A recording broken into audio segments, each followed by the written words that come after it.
Assalamualaikum warahmatullahi wabarakatuh. Hamdan wa syukrulillah, salatan wa salaman ala rasulillah, wa ala alihi wa sahbihi wa mawala. Sahabat Amal Islami TV dimanapun Anda berada, semoga Allah Subhanahu wa Ta'ala senantiasa memberikan kemudahan, kelancaran rezeki, kemudahan segala urusan, dan diberikan keberkahan rezeki yang melimpah. Amin ya rabbal alamin. Sahabat Amal Islami TV dimanapun Anda berada, di dalam kitab Arba'in Nawawi terdapat sebuah hadis yang diriwayatkan oleh Abi Malik Al-Haris bin Asim Al-Ash'ari radhiyallahu anhu. Beliau berkata bahwasannya Rasulullah sallallahu alaihi wasallam bersabda, "At-tuhuru satrul iman, walhamdulillahi tamla'ul mizan, wa subhanallahi walhamdulillahi tamla'u ma baina samawat wal ard, wa salatu nurun, wa sadaqatu burhanun, wa sabru diya'un, wal qur'anu hujjatun laka au alaika, kullun nasi yaghdu faba'i'un nafsahu famu'tikuha au mubikuha." Rawahu Muslim. Sahabat Amal Islami TV dimanapun Anda berada, Baginda Rasulullah Shallallahu Alaihi Wasallam bersabda, bersuci itu adalah separuh iman. Alhamdulillah itu memenuhi timbangan. Subhanallah walhamdulillah itu memenuhi apapun di antara langit dan bumi. Salat itu adalah cahaya, sedekah itu penerang, sabar itu adalah sinar, dan Al-Quran itu hujah yang menolong atau membebanimu. Setiap manusia berangkat pagi, maka mereka telah menjual diri sendiri, kemudian menjadi pembebas dirinya sendiri, atau menjadi perusak dirinya sendiri. Hadis riwayat Muslim. Sahabat Amal Islami TV dimanapun Anda berada, yang pertama, Baginda Rasulullah Shallallahu Alaihi Wasallam di dalam hadis tersebut membahas tentang bersuci. Beliau menyatakan bahwa bersuci adalah separuh daripada iman. Secara etimologi, tuhur berarti bersih-bersih atau bersuci dari hadas, najis, dan juga kotoran. Secara syarak, tuhur adalah kegiatan bersuci yang boleh kita lakukan. Bisa berupa tayamum, menyuci baju, basuhan kedua dari wudhu, atau mandi junub, dan lain sebagainya. Yang kita bahas pada kali ini adalah pengertian secara etimologi. Iman di sini maksudnya iman level sempurna. Sekalipun unsur-unsur iman meliputi beberapa bagian dan beberapa hukum yang terbilang banyak, akan tetapi semua itu terkumpul di dua bagian saja.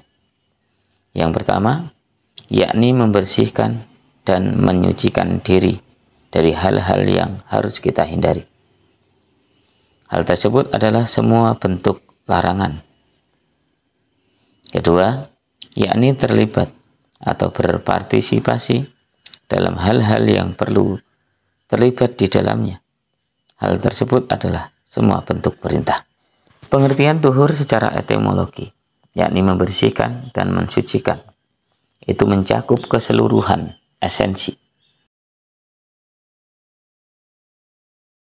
Dengan demikian, maka benar jika ada pernyataan bahwa bersuci adalah separuh daripada iman.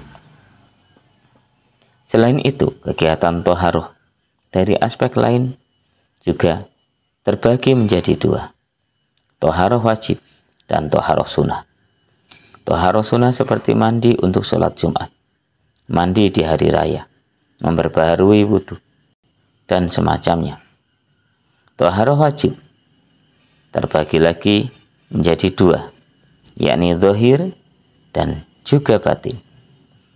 Toharoh lahir adalah kegiatan badan seperti mandi dan wudhu.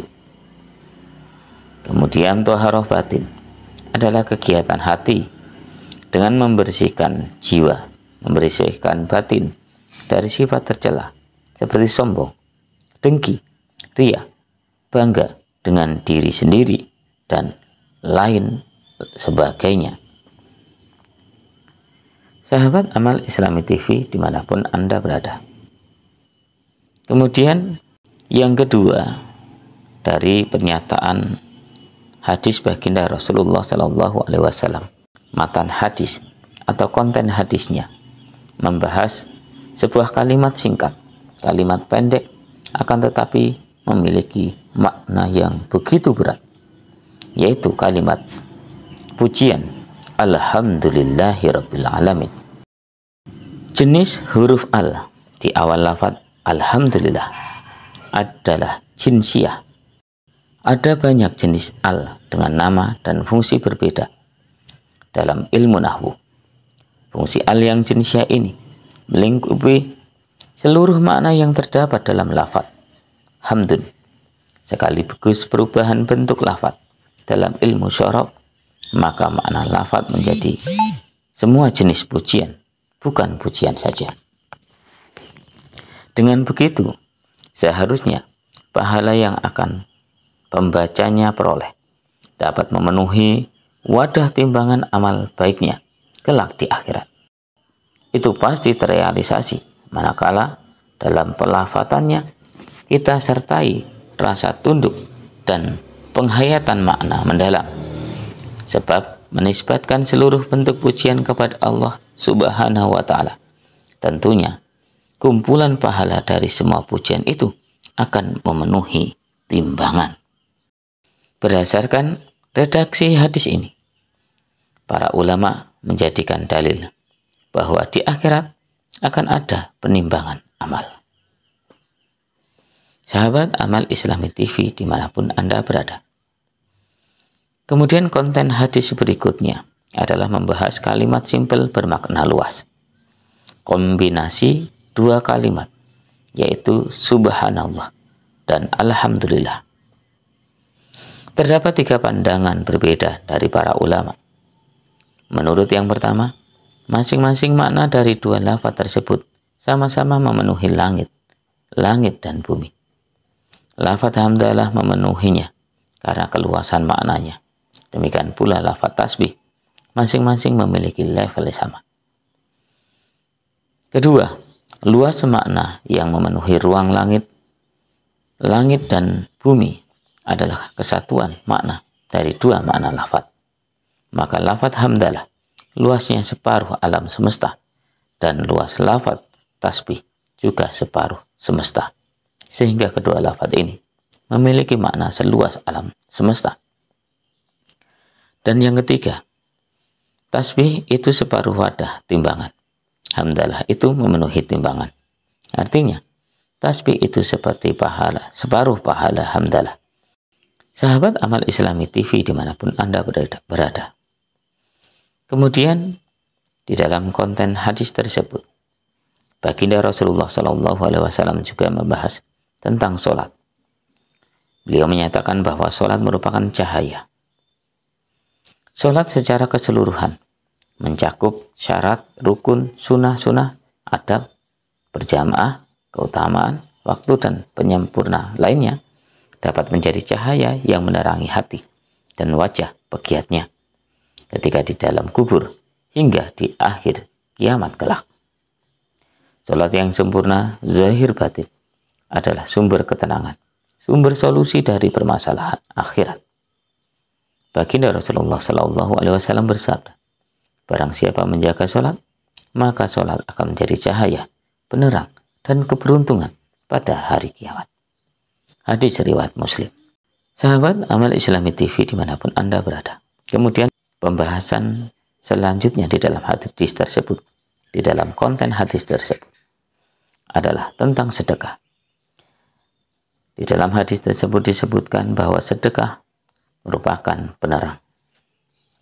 Sedekah secara universal adalah harta yang kita keluarkan dengan tujuan mendekatkan diri kepada Allah Subhanahu wa Ta'ala, baik sedekah wajib maupun sedekah derma atau sunnah.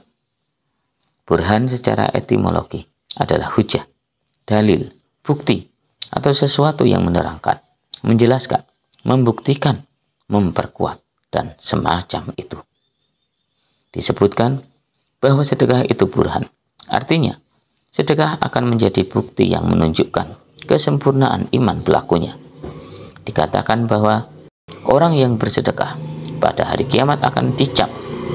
Cap tersebut menjadi burhan, menjadi bukti bagi mereka sehingga tidak perlu diinterogasi tentang alokasi harta semasa hidupnya. Ada riwayat yang menyatakan bahwa ketika salah seorang dari umat baginda Rasulullah SAW bersedekah, maka neraka jahanam meminta izin kepada Allah Subhanahu wa Ta'ala untuk bersujud syukur.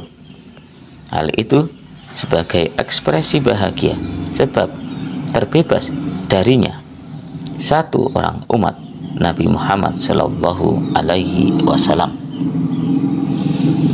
Sahabat Amal Islami TV dimanapun Anda berada. Kemudian pembahasan dalam hadis tersebut yang selanjutnya adalah membahas tentang sabar. Sabar adalah benteng yang bersinar. Definisi sabar terdapat banyak versi. Menurut terminologi syariat, sabar itu memantapkan diri dalam berpegangan pada Al-Quran dan Sunnah. Menurut definisi yang lain, sabar itu menguatkan diri dari musibah dengan tetap beradab baik. Kata lainnya, itu adalah tidak lari dari ketetapan. Sedangkan kata yang lainnya lagi menjelaskan sabar adalah menahan malas melakukan ibadah, menguatkan mental dengan adanya musibah, dan menahan nafsu agar tidak melakukan maksiat. Definisi kata dia, sinar, juga berbeda-beda. Menurut para ulama, boleh jadi bermakna bahwa penyabar akan tertuju pada amal sabar itu sendiri, seperti berfungsinya sinar, sehingga ia akan tertuntun dalam melangkah. Kata pendapat yang lain, bahwa sabar menjadi cahaya di akhirat nanti. Menurut lainnya, sabar adalah cahaya hati, sebab sabar mengimplikasi kegiatan bermanfaat dan menghindari sesuatu. Sebaliknya, akhirnya hati pun menjadi bersih dan bersinar. Sahabat Amal Islami TV dimanapun Anda berada. Kemudian selanjutnya, konten hadis yang dibahas adalah membahas tentang Al-Quran dengan dua sisinya. Hujah selalu memiliki dua arah, ke atas dan ke bawah. Maksudnya, hujah ke atas adalah justice atau dukungan, sementara hujah ke bawah adalah menjatuhkan. Hujah biasanya juga diartikan argumen. Argumen bisa digunakan menyerang, sekaligus mempertahankan. Jika hujah menggunakan huruf laka, maka bermakna mendukung. Karena huruf lam memiliki konotasi kepemilikan, hak, dan semacam itu. Jika hujah menggunakan huruf alaika sebagaimana di hadis di atas, maka bermakna menjatuhkan, karena ala di atas memiliki konotasi beban, tanggungan, dan semacam itu. Maka Al-Quran akan dapat memberi syafaat sebagaimana ia bisa memposisikan diri sebagai musuh. Ia akan bersaksi di hadapan Allah Subhanahu wa Ta'ala. Apapun yang dilakukan per individu, apakah aktivitas sesuai dengan tuntunan Al-Quran ataukah tidak? Apakah Al-Quran benar-benar diamalkan ataukah sebatas dibaca saja? Di sanalah Al-Quran mempunyai dua sisi sesuai subjektivitas manusia. Sahabat Amal Islami TV dimanapun Anda berada. Kemudian dalam konten hadis tersebut yang dibahas terakhir kali adalah aktivitas manusia, kesibukan manusia. Setiap orang memiliki kepentingan, memiliki tujuan masing-masing. Mereka berpagi-pagi mengejar impian itu, menyelesaikan urusannya. Di saat itulah mereka sedang menjual dirinya ketika tenggelam bersama kesibukan. Ini adalah pertaruhan. Semua tergantung pada diri masing-masing. Mungkin saja si A memilih jalan yang bersih, aman dari semua larangan. Mungkin juga si A ternyata memilih larut, terlena, sehingga melupakan tuntunan. Semua itu gambaran transaksi jual beli. Menjual diri dengan kompensasi rahmat atau dengan kompensasi ajab. Semoga kita semua senantiasa mendapatkan bimbingan dari Allah Subhanahu wa Ta'ala, sehingga kita semua menjadi manusia yang selamat hidup di dunia dan selamat di akhirat. Amin amin ya rabbal alamin. Subhanakallahumma wa bihamdika asyhadu an la ilaha illa anta astaghfiruka wa atubu ilaik. Billahi taufiq wal hidayah. Wassalamualaikum warahmatullahi wabarakatuh.